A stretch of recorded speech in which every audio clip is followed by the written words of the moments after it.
Welcome back students.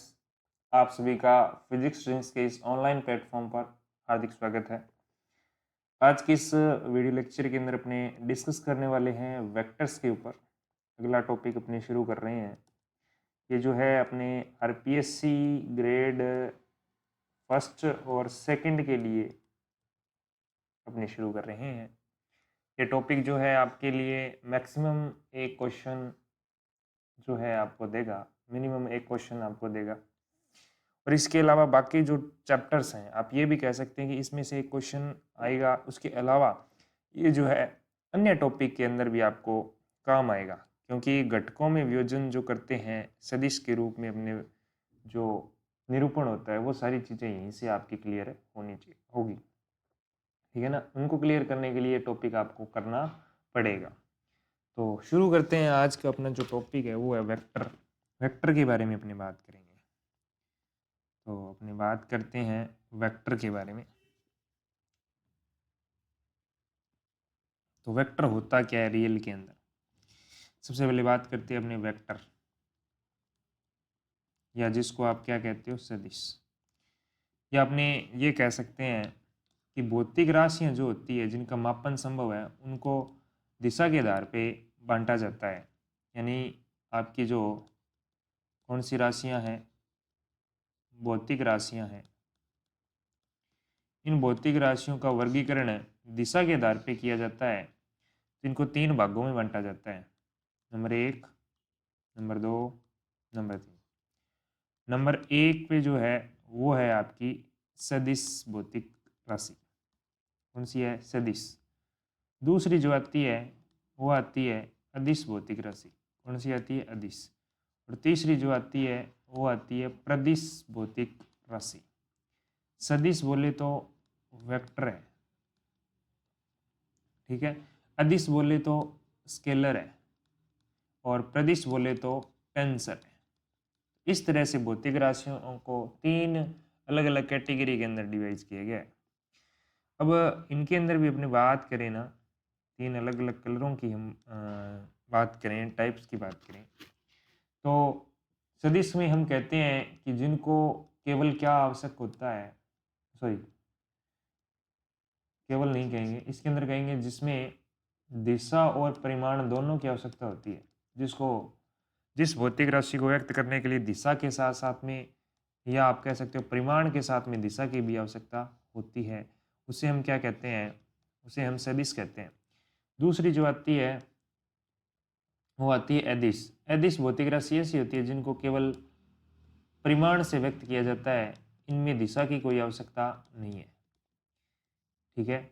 और उसके बाद आती है आपकी जो प्रदिश है, टेंसर जो है, ये जो है ये इस प्रकार की राशियाँ होती है जो अलग अलग दिशाओं के अंदर भिन्न भिन्न दिशाओं के अंदर आपको भिन्न भिन्न परिमाण देती है, ठीक है। और इनका मान जो है वो अलग अलग प्राप्त होता है। अलग अलग दिशाओं में दिशा इनकी है, लेकिन अलग अलग दिशाओं में इनका मान क्या प्राप्त होता है? अलग अलग प्राप्त होता है। इसलिए इनको क्या कहते हैं? प्रदिश राशियाँ कहते हैं, टेंसर राशियाँ कहते हैं। अगर इनके एग्जाम्पल की अपनी बात करें तो सदिश के अगर एग्जाम्पल की बात करें तो सबसे छोटा जो एग्जाम्पल आप कह सकते हो वो विस्थापन है, वो एक सदिश है। उसके बाद में आपका वेग हो गया। वेग के अलावा आप कहते हो त्वरण जो हो गया, ठीक है। आप कहते हो बल हो गया, बल अगुण जो है वो हो गया, ये आप कह सकते हो। और जो आपका सदिश है, इस सदिश को भी हम अलग अलग दो टाइपों में डिवाइड कर सकते हैं। एक सदिश जिसको अक्षीय सदिश कहते हैं। कौन सा सदिश कहते हैं? अक्षीय। और दूसरा जो होता है वो ध्रुवीय सदिश होता है। कौन सा होता है? ध्रुवीय। तो पोलर वेक्टर होता है, और एक जो है वो एक्सियल वेक्टर होता है आपके पास। अक्षीय और ध्रुवीय दो होते हैं। अक्षीय सदिश कौन सा होगा? जो किसी अक्ष के चारों ओर घूम रहा है, घूर्णन कर रहा है, किसी अक्ष के चारों ओर क्या कर रहा है? घूर्णन गति से संबंधित जो है वो तो अक्षीय होता है। और सरल रेखा से संबंधित जो गति है, सरल रेखीय गति से संबंधित है, वो ध्रुवीय होगा। अब जो मैंने जितने भी ये एग्जाम्पल बताए हैं आपको, ये सारे के सारे किसके एग्जाम्पल? आपके ध्रुवीय के एग्जाम्पल हैं। अगर मैं अक्षीय के एग्जाम्पल दूं तो आप कहोगे बला घूर्ण हो गया, कोणीय विस्थापन हो गया, है ना, या आप कह सकते हो कोणीय वेग हो गया, है ना, इसके अलावा कोणीय संवेग हो गया, कोणीय संवेग, ये सारी चीज़ें। यहाँ पे रेखीय वेग या रेखीय संवेग भी आप इसके साथ में लिख सकते हैं। ये जो होते हैं ये आपकी सदिश होती है। अदिश की हम बात करें तो जिनमें केवल परिमाण की आवश्यकता होती है, दिशा की आवश्यकता नहीं होती है, उसे हम क्या कहते हैं, अदिश राशियाँ कहते हैं। और ऐसी कौन सी राशियाँ हैं, एग्जाम्पल की बात करें तो हम चाल कहेंगे, दूरी कहेंगे, ठीक है, इसके अलावा ऊर्जा होगी। एक बहुत अच्छा एग्जाम्पल जिसमें आप कंफ्यूज रहते हो, विद्युत धारा। कौन है, विद्युत धारा। आपके मन में आएगा कि सर विद्युत जो धारा होती है, कौन होती है विद्युत धारा, इसकी तो दिशा हम दिखाते हैं, जैसे ये इस दिशा में जा रही है, आई करंट फ्लो हो रहा है, तो इसकी तो दिशा होती है, इसकी दिशा होती है, इसका मतलब ये तो सदिश होनी चाहिए। लेकिन बात ये है कि ये सदिश राशियाँ जो होती है वो सदिश योग नियमों का पालन करती है। किसका पालन करती है, सदिश योग नियमों का पालन करती है। सदिश योग नियमों का क्या करती है, पालन करती है। तो सदिश योग नियम क्या कहते हैं कि कोई भी दो सदिश, एक सदिश ये, एक सदिश ये, इनका परिणामी ये होगा। अगर ये p वेक्टर है और ये q वेक्टर है तो यहाँ r वेक्टर जो है इसका योग व्यक्त करेगा। जिस जो योग है वो आप तीन नियमों से देते हो, त्रिभुज नियम है, बहुभुज नियम है, चतुर्भुज नियम है, समांतर चतुर्भुज नियम, उनसे देते हो। तो वो नियम जो है वो विद्युत धारा के लिए लागू नहीं होते हैं, इसलिए इसको क्या कहा जाता है, इसको अदिश कहा जाता है। क्यों कहा जाता है, क्योंकि देखिए जैसे एक संधि बिंदु है, ये किरचॉफ का नियम आता है, इसमें ये धारा इस दिशा में जा रही है, एक धारा इस दिशा में जा रही है, एक इस दिशा से आ रही है, एक इस दिशा से आ रही है और एक इस दिशा से जा रही है। ये I1 करंट है, ये I2 करंट है, ये I3 करंट है, ये I4 करंट है और ये I5 करंट है। ये सदिश नियमों का पालन नहीं करती है, क्योंकि इसमें हम योग क्या लिखते हैं, हम योग ये लिखेंगे इसमें I1 प्लस I2, ठीक है, minus I3 minus I4 minus I5 is equals to 0। यानी सभी जो आपकी धाराएं हैं उनका बीजगणितीय योग जो है ना वो क्या होता है, वो क्या होता है, शून्य होता है। तो ये चीज़ आपके पास में आती है यहाँ पे, ये अपने को क्या करना है, अच्छे से याद रखना है, क्योंकि ये सदिश नियमों का पालन नहीं करती है, इसलिए विद्युत धारा जो है ना वो आपकी क्या है, दिश है। अगली राशि है टेंसर या प्रदिश। प्रदिश के एग्जाम्पल की बात करें तो आप कह दोगे जड़त्व आघूर्ण जो है, कौन है, जड़त्व आघूर्ण। इसकी दिशा होती है लेकिन अलग अलग दिशाओं में इसका मान जो है ना वो बदल जाता है। इसके अलावा आप कह सकते हो विद्युतशीलता, चुंबकशीलता, विद्युत और चुंबकशीलता, विद्युतशीलता और चुंबकशीलता जो है, और ये किस माध्यम में, विषम देशिक माध्यम में ये क्या होती है, प्रदिश राशियां होती है। तो ये आपको बात समझ आ गई होगी कि सदिश राशियां, भौतिक राशियों को हम तीन भागों में बांटते हैं, तीन अलग अलग प्रकारों में बांटते हैं, जिसमें से एक आपके पास में है सदिश राशि है, एक आपके पास में अदिश राशि है, एक आपके पास में प्रदिश राशि है। तो इस प्रकार से हम इनको तीन अलग अलग कैटेगरी के अंदर डिवाइड करते हैं। सदिश जो है उनको दिशा भी चाहिए और परिमाण भी चाहिए, लेकिन अदिश को केवल क्या चाहिए, परिमाण चाहिए, ठीक है। और प्रदिश जो है वो भिन्न भिन्न दिशाओं में उसका मान क्या होता है, भिन्न भिन्न होता है, ठीक है ना, ये चीज़ आपको अच्छे से याद रखना है। आगे बात करते हैं जो आपका सदिश है इसको निरूपित कैसे किया जाता है, सदिश को निरूपण कैसे करते हैं, हम बात करेंगे आगे जो है, चर्चा कर रहे हैं सदिश का निरूपण। किसका निरूपण कर रहे हैं, सदिश का निरूपण कर रहे हैं, रिप्रेजेंटेशन ऑफ वेक्टर। तो वेक्टर को रिप्रेजेंट करने के लिए क्या किया जाता है, तीर का निशान लिया जाता है। इसे मैंने थोड़ा बड़ा बना दिया, छोटा होता है ये। इस तीर का एक तो होता है हेड, सिर जिसको कहते हैं, एक होगी इसकी आपके पास में टेल। टेल का मतलब होता है पूंछ, इसकी आपके पास क्या होगी, पूंछ होगी। अब ये जो है ये आपका क्या है, ये इसकी जो लंबाई होती है, इसकी जो लंबाई होती है ये किसको व्यक्त करती है, परिमाण को। और इसका जो सिर होता है ये किसको व्यक्त करता है, इसकी दिशा को व्यक्त करता है। अब इसके बारे में एक इंपॉर्टेंट पॉइंट ये है कि इसको दिशा और परिमाण बदले बिना, दिशा और परिमाण बदले बिना आकाश में कहीं भी विस्थापित किया जा सकता है। आकाश यानी स्पेस में कहीं भी इसको विस्थापित किया जा सकता है। विस्थापित का मतलब एक जगह से दूसरी जगह। जैसे मान लो मैंने यहाँ बनाया है, इसको मैं यहाँ भी बना सकता हूँ, इसी को मैं यहाँ पे भी रख सकता हूँ, इसको मैं यहाँ पे भी रख सकता हूँ। ये मेरी इच्छा के अनुसार मैं बना सकता हूँ, ठीक है ना। तो इनको मैं कहीं भी बना सकता हूँ, इसकी कोई ये नहीं है कि जहाँ पे है वहीं पे रहेगा, ठीक है। ये चीज़ आप इसको याद रखेंगे। ये कहाँ काम आएगी, ये सदिशों के नियम पढ़ेंगे, योग नियम, सदिशों के योग नियम, वहाँ पे ये प्रॉपर्टी जो है ना वो अपने क्या करेंगे, अप्लाई करेंगे। ये प्रॉपर्टी क्या करेंगे, अपने अप्लाई करेंगे, ठीक है। अब आगे बात करते हैं सदिशों के प्रकार की। किसके प्रकार है,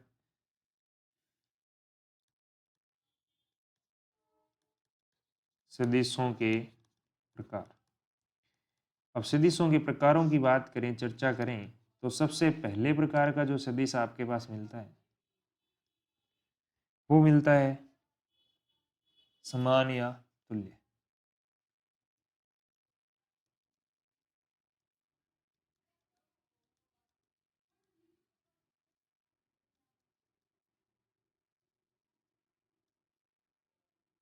कौन से प्रकार का, समान या तुल्य। ये ऐसा सदिश है जिसका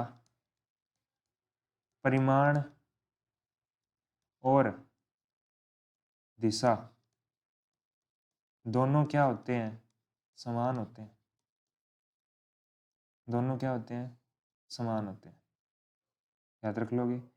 ऐसा सदिश जिसका परिमाण और दिशा दोनों क्या है, समान है, एक जैसे हैं, उसे क्या कहेंगे, अपने तुल्य सदिश। जैसे मान लो ये एक सदिश लिया मैंने ए, ए वेक्टर। दूसरा सदिश लिया मैंने ये रहा बी वेक्टर। इन दोनों की दिशा भी समान है, दिशा भी क्या है, एक जैसी है, एक ही है, और परिमाण भी क्या है, इनका समान है। परिमाण भी क्या इनका समान है। तो इन्हें हम क्या कह सकते हैं, इन्हें हम कह सकते हैं तुल्य सदिश। दूसरा जो प्रकार है सदिशों का वो आता है असमान सदिश। कौन सा, असमान सदिश, अनइक्विवेलेंट वेक्टर यानी सदिश। इसके अंदर क्या होता है कि आपके पास में दो ऐसे सदिश जिनका परिमाण भिन्न भिन्न है, परिमाण क्या है, भिन्न है, और दिशा क्या है, समान है। दिशा क्या है, समान है। या आप कह सकते हो कि परिमाण सेम है, परिमाण क्या है, समान है, और दिशा क्या है, भिन्न भिन्न है। या परिमाण और दिशा दोनों ही क्या है, भिन्न भिन्न है, अलग अलग है। तो ऐसे सदिशों को भी क्या कहा जाता है, आपके असमान सदिश। जैसे मान लो एक सदिश मैंने ये लिया जिसको मैंने ए वेक्टर कहा, एक सदिश मैंने ये लिया जिसको मैंने बी वेक्टर कहा। इनका परिमाण तो समान लग रहा है लेकिन दिशा क्या है, अलग अलग है। ऐसे मैं कहूँ एक वेक्टर ये लिया मैंने, ए वेक्टर लिया, एक वेक्टर मैंने ये लिया दूसरा, ठीक है। देखिए एक वेक्टर ये लिया और दूसरा वेक्टर मान लो कि मैंने ये लिया, दोनों का परिमाण क्या है, सेम है, लेकिन दिशा क्या है, अलग है। ऐसे ही आप ये भी कह सकते हो, एक वेक्टर मैंने ये लिया और दूसरा वेक्टर मैंने ये लिया। अब इसमें दोनों का परिमाण जो है, यानी लंबाइयाँ आप जो है वो परिमाण को व्यक्त करती है, तो अलग अलग है। दिशा तो सेम है लेकिन परिमाण अलग अलग है। और दूसरा जो कह सकते हो आप, एक वेक्टर मैंने ये लिया, दूसरा वेक्टर मैंने ये लिया, इनका परिमाण भी अलग अलग है और दिशा भी अलग अलग है। तो ये दोनों कौन से हो जाएंगे, असमान वेक्टर कह दो, या क्या कह सकते हो, अनइक्विवेलेंट वेक्टर भी आप इसको कह सकते हो। ठीक है, अगला हम बात करें, नेक्स्ट अपनी बात करते हैं। अगला जो प्रकार आता है अपना 3 नंबर जो प्रकार आता है सदिशों का, नंबर 3, वो है सरेखीय। सरेखीय बोल सकते हो, कोलिनियर बोलते हैं इसको, सरेखीय सदिश। कौन सा सदिश, सरेखीय सदिश। एक ही रेखा के अंदर जो बनने वाले सदिश उनको सरेखीय सदिश कहते हैं। उनकी दिशा भी समान हो सकती है या भिन्न भिन्न हो सकती है, यानी एक ही रेखा के अनुदिश सदिश जो है, एक ही रेखा के अनुदिश जो सदिश है उन्हें हम क्या कहते हैं, सरेखीय। जैसे इनका परिमाण समान होगा। अब जैसे मान लो ये मैं दो सदिश बना रहा हूँ, तो मैंने एक सदिश ये लिया और ये मैंने क्या लिया, दूसरा सदिश लिया। ऐसे मैं कह सकता हूँ एक सदिश मैंने ये लिया और एक सदिश मैंने ये लिया। पहले के अंदर दोनों सदिश समान दिशा में है, इसलिए इनको समांतर भी बोल सकते हो। कैसे बोल सकते हो, समांतर सदिश भी कह सकते हो। और ये क्या है, आपके प्रति समांतर है, विपरीत दिशा है ना, इसलिए प्रति समांतर। समांतर के अंदर थीटा 0 लिया जाता है, प्रति समांतर में थीटा 180 डिग्री होता है। कितना होता है, 180 डिग्री होता है। इसमें होता है थीटा बराबर 180 डिग्री। ठीक है, ये हो गया सरेखीय सदिश। अब नंबर 4 आता है आपके सदिश के प्रकार में, वो आता है आपके एकांक सदिश या विपरीत सदिश भी कह सकते हो आप। एक आता है विपरीत सदिश, अपोजिट वेक्टर कह सकते हो आप इसको, विपरीत सदिश। विपरीत सदिश क्या होता है कि आपके एक की दिशा ये है, एक की दिशा ये, समान परिमाण के लेकिन विपरीत दिशा में। समान तो क्या होगा, उसका परिमाण होगा, ठीक है, लेकिन दिशा जो है ना वो क्या होगी, भिन्न भिन्न होगी, अलग अलग होगी। भिन्न भिन्न बोल दो या अलग अलग बोल दो, ऐसे सदिशों को क्या कहा जाता है, विपरीत सदिश कहा जाता है। अगला आ गया 5 नंबर, जो कि आता है एकांक सदिश। कौन सा सदिश, एकांक सदिश। क्या आता है, एकांक सदिश। एकांक सदिश जो है वो आपके लिए इंपॉर्टेंट सदिश है। क्यों, क्योंकि एकांक सदिश क्या होता है, ये मैं आपको कह सकता हूँ कि आपका इम्पोर्टेंट है। एकांक सदिश किसको कहते हैं, यूनिट वेक्टर जिसका परिमाण एक हो लेकिन दिशा को व्यक्त करे। जिसका परिमाण क्या होता है, एक होता है, उसे हम क्या सा वेक्टर कहते हैं, एकांक या यूनिट वेक्टर कहते हैं। इसको ऐसे लिखा जाता है, ए कैप से व्यक्त करते हैं, ये बराबर होता है ए वेक्टर बटे ए का परिमाण। इस सूत्र से इसको लिखा जाता है। ये किसका सूत्र है, ये आपके एकांक सदिश का सूत्र है। इसके अलावा कभी भी किसी भी सदिश की क्या पूछ ले, सदिश की पूछ ले दिशा, तो उस दिशा के लिए अपने को क्या बताना होगा, एकांक सदिश बताना होगा। क्या बताना होगा, एकांक सदिश।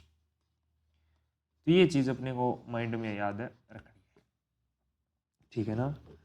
अब कोई भी वेक्टर है उसका परिमाण कैसे ज्ञात करते हैं, मान लो आपके एक्स दिशा के अनुदिश वाई एक्सेस के, यानी कोई भी एक वेक्टर मान लेता हूं मैं, ए वेक्टर है, ये आपके ए एक्स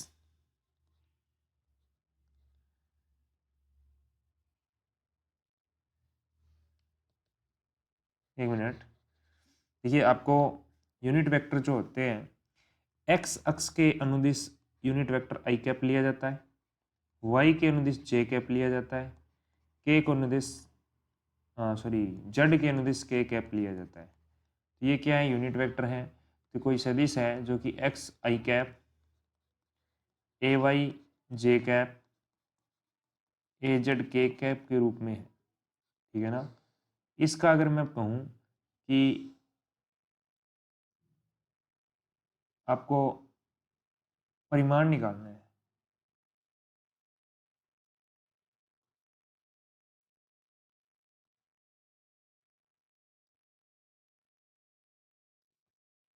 क्या निकालना है, परिमाण।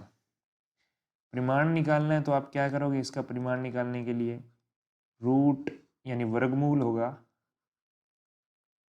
ए एक्स स्क्वेयर ए वाई स्क्वेयर प्लस ए जेड स्क्वेयर। इनका क्या निकाल लो आप, परिमाण निकाल लो। तो आप इस तरह से परिमाण निकाल सकते हो। जैसे इसका एक एग्जांपल अगर अपने करना चाहें तो ऐसे कह सकते हो कि एक वेक्टर दिया है आपको, ए वेक्टर, जो कि है 5x आई कैप या 5 आई कैप, 1 मिनट, x की बजाय x की तो वैल्यू दे रखी है आपको, 5 आई कैप 4 जे कैप प्लस 3 के कैप दे रखा है। इसका परिमाण निकालना है। क्या निकालना है, परिमाण। इसका परिमाण निकालने के लिए क्या करेंगे अपने, इसका परिमाण इस तरह से निकलेगा, ए का परिमाण बराबर रूट ऑफ ए एक्स का मान 5 है तो 5 का स्क्वायर, फिर ए वाई का मान 4 है तो 4 का स्क्वायर, फिर ए जेड का मान 3 है तो 3 का स्क्वायर। ए का जो परिमाण है वो बराबर आएगा रूट ऑफ 5 का स्क्वायर कितना होता है 25, 4 का कितना होता है 16, 3 का कितना होता है 9। ए का परिमाण जो आ गया वो आएगा रूट ऑफ 25 प्लस 25 रूट 50। ए का परिमाण कितना आ जाएगा, रूट ऑफ 50, रूट ऑफ 50। तो इसको 2 गुणा 25 भी लिख सकते हैं, 2 गुणा 25, रूट के अंदर 2 गुणा 25, 25 किसका होता है 5 का। तो ए का जो परिमाण आएगा वो कितना आ जाएगा 5 रूट 2 आ जाएगा। और ये तो आ गया ए का परिमाण। अगर इसी का ही यूनिट वेक्टर निकालना हो, इसी का क्या निकालना हो, यूनिट वेक्टर, यूनिट वेक्टर निकालना है आपने, तो यूनिट वेक्टर कैसे निकलेगा, आप कहोगे A cap is equals to, ऊपर तो वेक्टर लिख दो 5 आई कैप 4 जे कैप 3 के कैप, और डिवाइड में क्या आ जाएगा आपके पास में, डिवाइड में आ जाएगा ए का परिमाण यानी कि 5 रूट 2। ये जो है ना आपका, ये आपका यूनिट वेक्टर है। इसको आप अलग अलग भी लिख सकते हो, इसको इस तरह से भी लिखा जा सकता है 5 आई कैप बटे 5 रूट 2 प्लस 4 जे कैप 5 रूट 2 प्लस 3 के कैप 5 रूट 2। यहाँ पे 5 से 5 काट भी सकते हो, i by root 2, 4/5, 4/5 root 2 j cap, 3/5 root 2 k cap. इस तरह से भी लिखा जा सकता है। ये एक्स एक्सिस का है, वाई एक्स और जेड एक्स के घटक है। तो ये आ गया आपका एकांक सदिश। अगला जो प्रकार आता है सदिश का, जो अपने एक टाइप से कह सकते हैं लास्ट प्रकार कह सकते हैं, वैसे बहुत सारे होते हैं लेकिन अपने काम की चीज़ यही है, शून्य सदिश। कौन सा हो गया, शून्य, शून्य सदिश। शून्य सदिश क्या होता है कि जिसका परिमाण कितना हो, शून्य हो, परिमाण कितना हो, शून्य हो, उसको कौन सा सदिश कहते हैं, शून्य सदिश कहते हैं। शून्य सदिश क्या है कि ए वेक्टर बराबर बी वेक्टर, उन्हें कह सकते हैं कि ए वेक्टर बी वेक्टर बराबर है, तो जब ए माइनस बी वेक्टर करेंगे तो आंसर कितना आएगा 0। तो 0 तो एक क्या हो गया, संख्यात्मक मान हो गया, सीधी सीधा ये कह सकते हो आप। ये तो एक क्या है, अदिश राशि कह सकते हो आप। इसीलिए इसको क्या 0 के ऊपर एरो लगा के दिखाया जाता है, जिसको क्या कहते हैं, 0 वेक्टर कहा जाता है। अलग से एक बना दिया बस, और कुछ नहीं है, जीरो ही है एक टाइप से, और कुछ नहीं है। तो ये चीज़ आपको अच्छे से याद है रखनी है।